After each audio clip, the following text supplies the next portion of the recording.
Bismillahirrahmanirrahim. Assalamualaikum warahmatullahi wabarakatuh.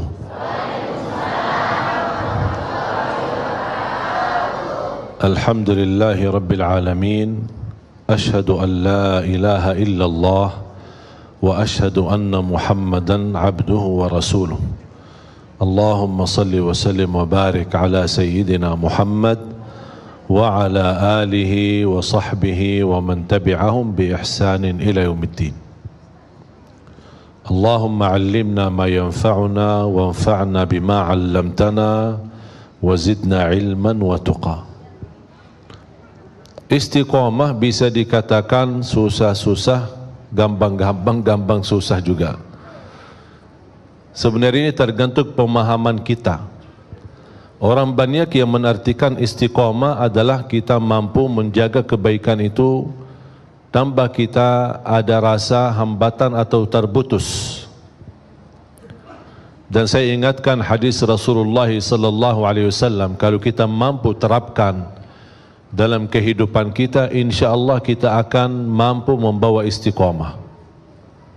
Rasulullah sallallahu alaihi wasallam bersabda, "Saddidu wa qaribu, falan yadkhula ahadukumul jannata bi'amalihi, wa inna Allaha yuhibbu minal 'amali adwamahu wa in qall." Sebagaimana bersabda Rasulullah sallallahu alaihi wasallam di hadis yang diriwayatkan Imam Bukhari, saddidu wa qaribu. Ada dua hal yang perlu kita perhatikan dalam istiqamah. Saddidu artinya kita bisa menyempurnakan keistiqomahan dalam beribadah. Kita tidak jauh dari istiqamah dalam segala aktivitas. Dan saddidu berarti kita sudah hakikatnya istiqamah, kita bisa membawakan kesempurnaan dalam istiqamah kita. Tapi pasti dalam menjalani istiqamah dalam beribadah, pasti ada kadang-kadang istilahnya malas, ada sifat sombak, ya, ada sifat lelah, capek, bosan. Kalau sudah merasa tidak bisa menyempurnakan keistiqamahan itu, ambil tahap yang kedua yang disebutkan oleh Rasulullah SAW, wa qaribu, dekatilah dengan istiqamah. Jangan kita orang karena tidak mampu istiqamah sama sekali malah tinggalkan istiqamah. Istilahnya kalau kita tidak bisa menjaga kebaikan-kebaikan terus menerus, kita paling tidak walaupun berkurang kebaikan dan amal saleh yang biasa kita lakukan, tapi daripada tidak melakukannya sama sekali. Dan Allah lebih senang amalan hamba adalah dari istiqamahannya yang sedikit-sedikit tetapi rutin. Kadang misal kita tahajud, dan ini salah satu membantu untuk kendalikan nafsu kita. Ini mohon maaf, nafsu manusia ini tergantung kebiasaan. Kalau kita misal melihat makanan enak, kalau dibiasakan makan sampai habis tambah lagi, kalau sudah terbiasa seperti ini, dia tidak akan pernah puas. Apalagi melihat menu makanannya macam-macam. Kita masuk ke salah satu tempat makanan yang sudah disediain macam-macam. Kalau kita mengikuti hawa nafsu, apalagi mengikuti pandangan mata, semuanya serba enak. Kita sudah ambil secukupnya, bahkan sudah kenyang, tapi rasanya yang aku tadi lihat tapi belum saya rasain. Ini belum saya rasain, ini belum saya rasain. Makanya jangan suka banyak lihat.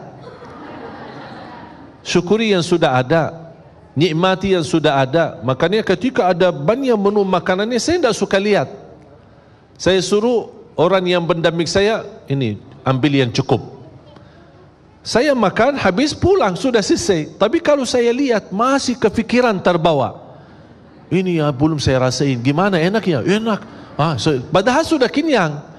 Karena manusia tidak pernah puas. Dan ini salah satu kita bisa menjaga kebaikan dalam beribadah. Islam menajarkan tidak boleh berlebihan.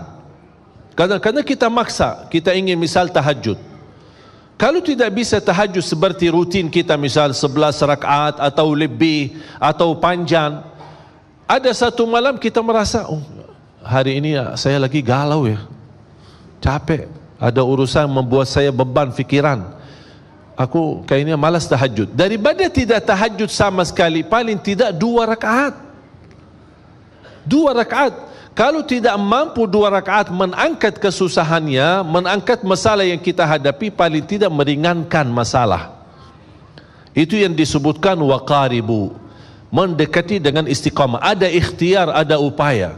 Kita tidak bisa misal puasa Daud, tapi puasa Isnin Kamis. Tak bisa puasa Isnin Kamis, puasa 3 hari dalam 1 bulan. Tak bisa 1 bulan, puasa 1 hari 1 bulan. Rasulullah SAW bersabda, man sama yawman fi sabilillah ba'adahu Allahu 'anil nari 70 kharifa.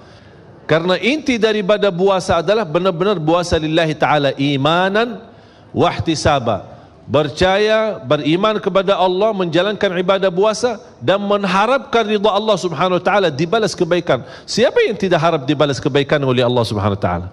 Makanya Allah Subhanahu wa taala menjanjikan banyak, bahkan ada pahala-pahala dan karunia yang Allah rahasiakan, Allah sembunyikan, Allah sediakan bagi hamba-hamba, dan itu balasan bagi apa yang telah kita kerjakan. A'udzu billahi minasyaitonir rajim. Bismillahirrahmanirrahim. فلا تعلم نفس ما أخفي لهم من قرة أعين جزاء بما كانوا يعملون. Allah Subhanahu wa taala memberikan berita gembira bagi hamba yang selalu baik sangka sama Allah Subhanahu wa taala. Tidak ada jiwa pun yang boleh tahu apa yang telah dirahasiakan oleh Allah dari pahala. Tapi cuba yang membuat menarik di janji Allah ini, bukan pahala yang dirahasiakan, tapi pahala yang dirahasiakan ini bakal akan menenangkan hati, kata Allah Subhanahu wa taala. Akan membuat kamu puas, membuat kamu bahagia, kata Allah Subhanahu wa taala. Percaya enggak janji Allah? Kenapa ya Allah dirahasiakan sampai balasan ini akan menenangkan hati? Jazaa'an bima kanu ya'malun. Banyak atau sedikit, itu akan menjadi balasan bagi apa yang telah kamu kerjakan. Itulah istiqamah. Kita bisa kendalikan diri, kalau tidak mampu sempurna, barin tidak berusaha mendekati kepada istiqamah. A'udzu billahi minasyaitonir rajim. Bismillahirrahmanirrahim. Alhamdulillahi rabbil alamin. الرحمن الرحيم مالك يوم الدين إياك نعبد وإياك نستعين اهدنا الصراط المستقيم صراط الذين أنعمت عليهم غير المغضوب عليهم ولا الضالين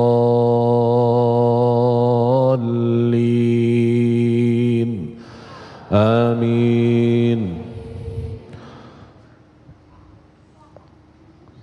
Jemaah sekalian, sebenarnya Al-Fatihah ini kalau kita bisa hayati, bisa belajari, itu sudah luar biasa, memberikan kecukupan dalam segala hal. Ihdinas siratal mustaqim 17 kali minimal dalam salat fardu kita memohon hidayah ke jalan yang lurus. Intinya istiqamah. Ya muqallibal qulub thabbit qalbi ala dinik. Yang membola balik hati, tetapkan hatiku atas agamamu. Hidayah ini dan memohon istiqamah bukan hanya kebutuhan kita. Semua para nabi dan rasul memohon istiqamah, memohon hidayah dari Allah Subhanahu wa taala. Yang menarik di suratul Fatihah, dan ini menjadi pelajaran buat kita sebelum kita memohon istiqamah, selain apa yang tadi saya sampaikan, kan ada upaya, ya, kalau tidak bisa sempurna, paling tidak dekat dengan kesempurnaan. Kalau tidak bisa, dengan membawa hakikat istiqamah, berusaha mendekati dengan istiqamah. Selalu saya dorong jamaah, setiap amal kebaikan anda punya saham di situ. Setiap amal kebaikan anda punya saham di situ. Contoh, silaturrahim anda punya saham, sedekah punya saham, salat malam ada sahamnya, Baca Quran ada sahamnya. Menjaga dan memperhatikan anak yatim ada sahamnya. Walaupun satu gitu.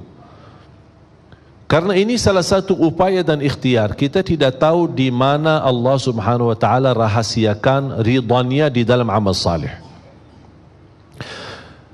Ada 3 hal yang Allah sembunyikan.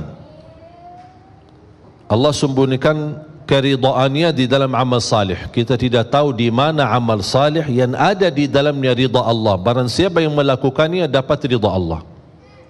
Dengan mendapatkan ridha Allah, beres dunia akhirat, sudah selesai. Cuma masalahnya kita tidak tahu di mana amal salih yang ada di situ ridha Allah Subhanahu wa taala. Yang kedua, Allah rahasiakan kemurkaannya dalam dosa dan maksiat.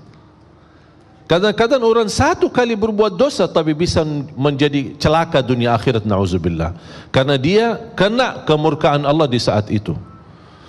Yang ketiga, Allah rahasiakan waliullah. Tidak ada yang tahu siapa waliullah di antara manusia. Kadang-kadang bisa waliullah di tengah kita. Kenapa Allah rahasiakan waliullah di tengah kita? Supaya kita tidak sembarangan menghina manusia.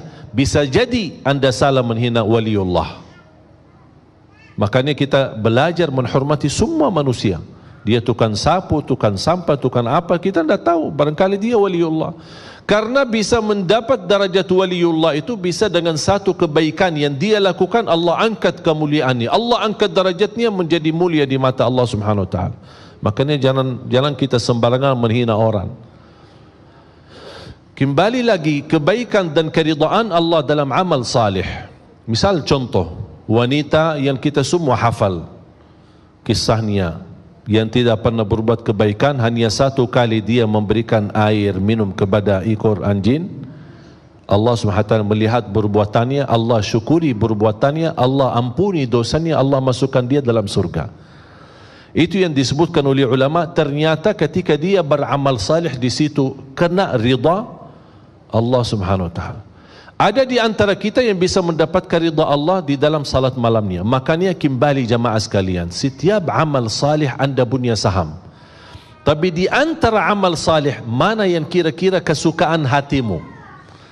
Ada yang lebih cenderung kepada puasa. Udahlah, berbanyak puasa.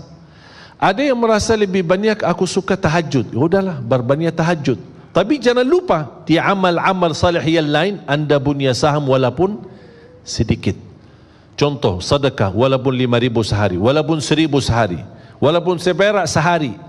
Ada upaya, ada sesuatu supaya segala amal kebaikan yang kita tahu, yang kita fahami, yang kita belajari, insya-Allah menjadi saksi baik. Allah Maha tahu, oh ternyata hamba ini setiap ada amal salih, dia di situ punya saham walaupun sedikit.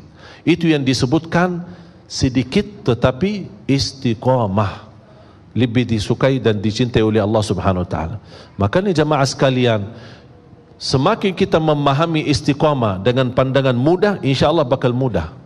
Tapi kalau kita merasa, aduh gimana aku susah istiqamah, aku kemarin bisa begini, tapi alhamdulillah semuanya bisa.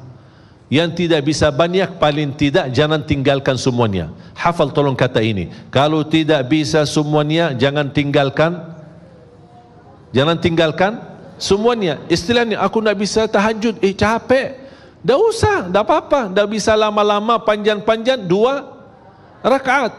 Aku kalau tidur, takut ketiduran. Nanti bangun, apalagi, dah jamin saya bisa bangun tengah malam. Ya udah, tidur, salat malam sebelum tidur. Boleh enggak salat malam sebelum tidur? Boleh. Karena waktu salat malam, habis Isya sampai subuh. Ini hukumnya berlaku kepada masing-masing sesuai kemampuan. Ada di antara bapa ibu biasa tahajud, tidur dan tahajud, teruskan. Ada yang merasa, aduh kalau saya tidur kayaknya dah bakal bangun, syukur-syukur kalau bangun subuh. Daripada malam itu terlewat, tidak tertulis salat malamnya, ya udah salat malam sebelum tidur. Bahkan itu dianjurkan oleh Rasulullah SAW ketika masalah witir. Sahabat Rasul Abu Hurairah berkata, "Awsani khalili bithalat." Aku telah diwasiatkan oleh Rasulullah SAW 3 hal atau 3 amalan. Yang pertama, jaga puasa 3 hari setiap bulan, yang disebutkan Hijriyah 13, 14 dan 15. Wa an usalli duha, menjaga salat duha. Wa an utira qabla an anam, menjaga witir sebelum tidur. Ini Abu Hurairah, sahabat Rasul, mendapatkan amalan dan nasihat dari Rasulullah SAW. Dan ini kembali, kenapa ada hadis witir sebelum tidur, ada hadis witir adalah penutup salat malam. Ini memberikan pandangan kemampuan masing-masing. Ada yang bisa menutup witirnya malam harinya dan dia bisa tahajud santai-santai biasa. Alhamdulillah, teruskan, ikutin hadis ini. Kalau anda merasa tidak mampu, berarti anda punya pilihan lain, mengikuti hadis witir sebelum tidur. Tapi kalau sudah bangun tidur lagi, bisa tahajud lagi, bisa salat lagi, tapi tidak boleh witir lagi karena sudah witir duluan. Jamaah sekalian yang dimuliakan Allah Subhanahu wa taala, termasuk di bulan suci Ramadan, salah satu yang perlu diperhatikan, perhatiannya lebih banyak kepada Al-Quran. Kalau biasa katanya bulan haji adalah ibadah haji, berarti kita lebih banyak memperhatikan ibadah haji. Kalau tidak bisa berhaji, ada penggantinya, berbanyak puasa di 10 hari pertama Dzulhijjah, berbanyak zikir, berbanyak amal salih. Ada banyak. Setiap musim ibadah ada sesuatu keistimewaan dan kelebihan yang perlu kita perhatikan. Misal contoh hari Jumat, yang terbaik amalan di hari Jumat adalah berbanyak salawat kepada Nabi Muhammad sallallahu alaihi wasallam.